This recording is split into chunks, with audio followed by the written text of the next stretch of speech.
I am Jay Fairbrother, and thanks for taking a couple of minutes to hear my story. So I'm a serial entrepreneur for the last 30 years. I've founded, bought, and sold multiple seven-figure businesses. And after the 2008-2010 financial crisis, I, like many people on the planet, lost everything.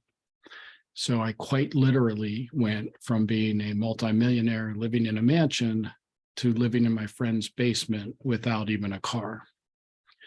Obviously, that experience changed me greatly as a person and as an entrepreneur. And I'll give you some details of that, of how that happened in a second. But I started, like many entrepreneurs, with nothing. My first company, I maxed out my credit cards to cover startup expenses, and I had some pretty good success. I built that company fairly rapidly to about $1 million in annual revenue.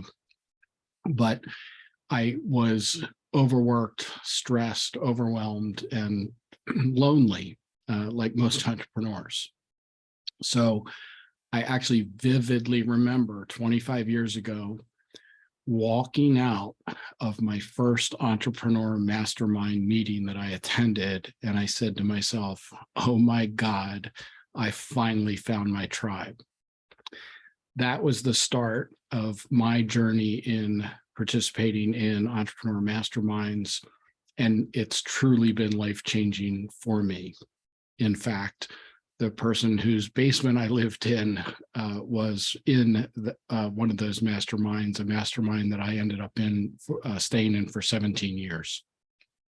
So how it changed my life is that I started to learn how to become a better entrepreneur, a better leader, and a better person by participating in masterminds where the relationships you form, the things you discuss, and the topics that you can get to a much deeper level than in any other kind of learning that you can do as an entrepreneur through courses or books or conferences and that kind of thing. So basically, I built that company up. I was pretty successful. I hit 50 employees. My ego was, pretty big. I hit 5 million in annual sales, and I kind of thought I was a hot shot. But I still, even at that, wasn't making a lot of money. I really didn't have a life outside of my family and my business. It took me, learning about how to scale a business. And, fortunately, over the next 6 or 7 years after joining that mastermind, I grew my business to 200 employees, and I sold it in 2004.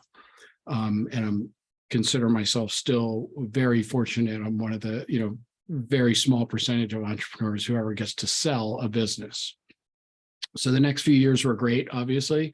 I became a coach and a consultant, a turnaround consultant. Did a lot of fun things. And then the 2008-2010 financial crisis hit. And I, like many people on the planet, lost everything. And what happened to me is that I didn't respond very well to that complete loss of identity. I felt like I was a failure, even though most of my loss had to do with investments, not entrepreneurship. It was still, it was heartbreaking. And I spent a long time dealing with that shame. Finally, a few years ago, I felt like I had built my resilience back up to get back in the game, and I hung my shingle again as a coach in order to help other entrepreneurs. I started out with one-on-one clients, like most coaching businesses. Over the next couple of years, I worked with 100 coaches or over 100 coaches, giving them sales training on how to have selling conversations to get high-end coaching clients. And in using sales strategies that are sort of go against the grain in the sense that a lot of the old school traditional sales training comes from a male dominated corporate world where, you know, sales is kind of a win-lose game. And I never believed that. And I've done built a lot of sales teams and done a lot of sales training sort of with the anti principle to that. So that was going fine. And I love doing that. I love working one-on-one with coaches, but it's not scalable.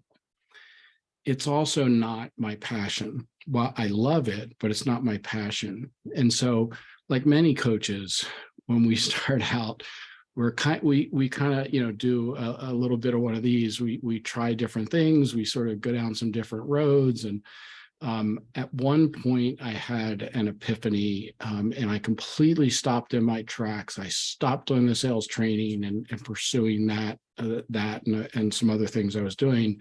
And I was like, you know what? I've got to get back to just masterminding, helping people with masterminds and helping change lives using masterminding techniques, strategies, and protocols. So that's what I'm focused on now. And serendipitously, I was connected with somebody, an entrepreneur that I'd lost contact with during those 15 years when I was dealing with all that shame. And they were starting a global entrepreneurial community called Global Leaders Organization, or we call it GLO. And I initially got on board and started a chapter of GLO in Pittsburgh and kind of started to build back my entrepreneurial network. And I was with that organization about 5 or 6 months when they asked me to step up onto the leadership team. And now I'm executive vice president for GLO. And my role with the organization is to find, recruit, and then manage chairs to start chapters of GLO all over the world. So it got me right back into hanging out with entrepreneurs every day and helping entrepreneurs.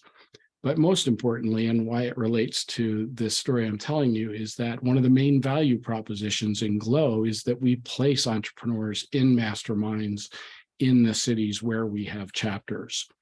So that achieved my first goal, which was to, you know, focus on masterminds, get back to helping and hanging out with entrepreneurs 24/7. And then, you know, it really hit me that what I've got to do is help specifically through courses, coaching, consulting, help experts to be able to transfer their expertise to other people through mastermind type group coaching programs that change people's lives, that deliver true transformation. So for a lot of experts and coaches, speakers, course creators, you might do one-on-one coaching and then a course and then a group program, but nothing will come close to the power and the true transformation that can take place from a mastermind.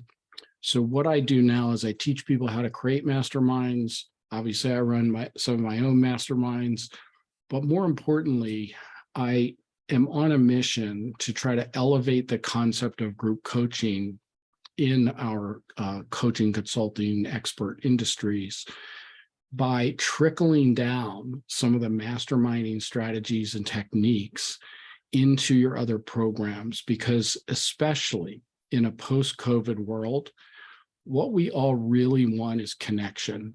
We want those deep personal connections. Sometimes we don't even get that from our families. Entrepreneurship is lonely, face it.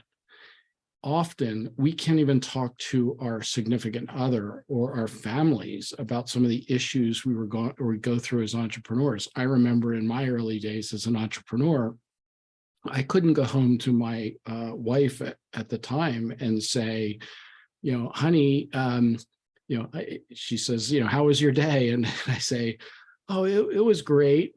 But in the meantime, you know, I'm thinking, and what I can't say to her is, if I don't find $20,000 in the next 2 weeks to meet payroll, the whole thing is coming crashing down. So in a mastermind group and being able to hang out with other entrepreneurs and have those deep connections and those really vulnerable conversations, it's truly life-changing and transformational. That's my mission now, is to help people create those connections, form those lifelong friendships and relationships that you can get by hanging out with other entrepreneurs, building those relationships, building that community, and as an aside, creating recurring revenue, and often a revenue at higher levels than most experts, coaches, authors, and speakers can create just doing courses and launches and one-on-one coaching. So if any of this resonates to you, please reach out. I'd love to hear your story and see if there's any way that I can help you to scale your business, create recurring revenue, and most importantly, create deep connections that are meaningful and transformational. Thanks a lot.